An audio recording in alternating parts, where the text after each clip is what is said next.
તમને જાણીને નવાઈ લાગશે કે આ મેગ્લેવ જે ટ્રેન છે એ બિલકુલ પાટાને અડકતી નથી.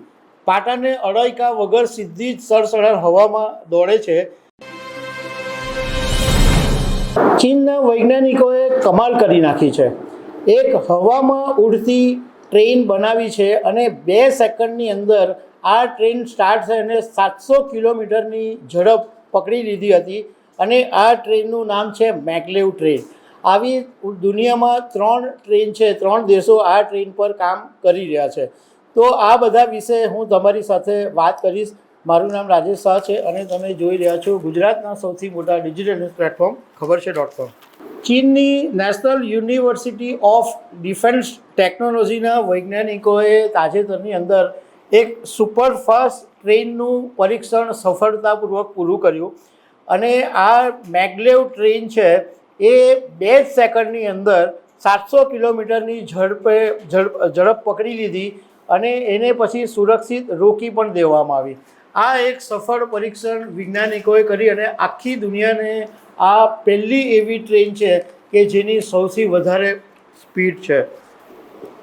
આ જે ટ્રેન છે એ 1 ટન વજનવાળી છે અને એને 400 મીટર લાંબા એક ખાસ ટ્રેક ઉપર દોડાવવામાં આવી. એવું વૈજ્ઞાનિકોએ એવો દાવો કર્યો છે કે દુનિયાની અત્યાર સુધીની સૌથી ઝડપી super conducting electric maglev train આ ચીને તૈયાર કરી દીધી છે. વૈજ્ઞાનિકોએ એ પણ વાત કરી કે આના માટે છેલ્લા 10 વર્ષથી ચીનના એન્જિનિયરો મહેનત કરતા હતા અને આખરે આ સફળતા મળી છે.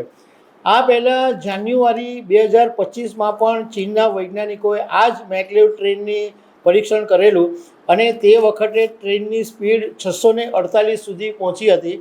પરંતુ હવે આ સ્પીડ વધારીને 700 કિલોમીટર સુધીની થઈ ગઈ છે.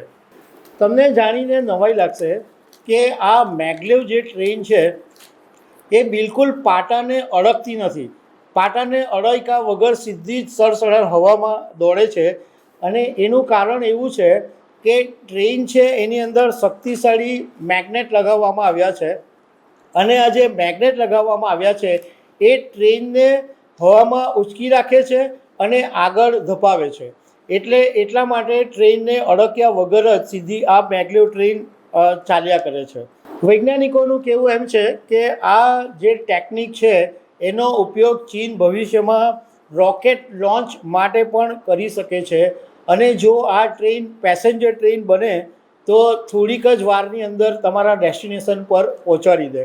અત્યારે આ ટ્રેનનો ઉપયોગ પેસેન્જર તરીકે થવાનો કે નથી થવાનો એ વિશે જાણકારી નથી મળી. પણ તમે ઇમેજ કરી શકો છો કે 700 કિલોમીટરની ઝડપે આ ટ્રેન દોડે તો અમદાવાદથી મુંબઈ તો તમે એમ મિનિટોની અંદર પહોંચી જાઓ. કારણ કે આંખના પલકાર તમે મારો એટલી વારમાં તો ટ્રેન પસાર થાય એટલી ખતરનાક આની સ્પીડ છે. જો કે આ જે મેગ્લેવની ટેકનોલોજી છે એ સૌથી પહેલાં જર્મની અને બ્રિટને બનાવેલી. પરંતુ એની પર એમણે કામ બહુ કર્યું પણ મેગ્લેવ ટ્રેન પછી ચલાવી શક્યા નહીં. આ ટેકનોલોજી ભવિષ્યની અંદર હાઇપરલૂપ ટ્રાન્સપોર્ટનો પાયો નાખી શકે છે એવું પણ વૈજ્ઞાનિકોએ કીધું છે. અને હાઇપરલૂપમાં ટ્રેનો જે વેક્યુમ જેવી બર્ન ટ્યુબની અંદર ખૂબ જ ઝડપી ગતિએ ચાલશે અને જેનાથી મુસાફરી વધુ ઝડપી અને સુરક્ષિત બનશે. અત્યારે દુનિયાની અંદર 3 દેશો એવા છે કે જે આ મેગ્લેવ ટ્રેન પર કામ કરી રહ્યા છે. એમાં પહેલો દેશ છે જાપાન. જાપાને અત્યાર સુધીમાં 600 કિલોમીટરની ઝડપે ટ્રેન દોડાવી છે અને ટોક્યો અને નાગોયા વચ્ચેના વિસ્તારની અંદર જાપાને ટ્રાય કરી છે. આ ઉપરાંત દક્ષિણ કોરિયા છે એણે ઇન્ચીપોન એરપોર્ટ ઉપર આ નવી જે ટ્રેન છે એ મેગ્લેવ ટ્રેન ચાલે છે સામાન્ય પેસેન્જરો માટે, પરંતુ એની સ્પીડ એટલી બધી નથી. હવે ભારતની વાત કરીએ તો ભારતની અંદર મેગ્લેવ ટ્રેન ચાલતી નથી કારણ કે એની જે ટેકનોલોજી છે એ બહુ જ મોંઘી અને જટિલ છે. મેગ્લેવ ટ્રેનને ચલાવવા માટે અલગ પ્રકારનો ટ્રેક જોઈએ. અત્યારે આપણી પાસે જે પાટા અને જે ટ્રેક છે એ નહીં ચાલે. એને બદલે આખી એક નવી લાઈન બનાવવી પડે અને એ નવી લાઈન બનાવે એ પછી આ ટ્રેન ચાલી શકે. અત્યારે ભારતની અંદર સૌથી હાઈએસ્ટ સ્પીડે જો દોડતી કોઈ ટ્રેન છે તો એ વંદે ભારત એક્સપ્રેસ છે, જે 185 કિલોમીટરની ઝડપે દોડે છે. અને હવે આગામી દિવસોમાં ભારતમાં બુલેટ ટ્રેન આવી જશે, તો એ 325 પર કલાકે દોડતી ટ્રેન બનશે. એટલે હાઈએસ્ટમાં હાઈએસ્ટ સ્પીડ ભારતમાં 325 કિલોમીટરની હશે. તો દર્શક મિત્રો, આવી અનેક વાતો સાથે અમે તમને મળતા રહીશું. Thank you very much.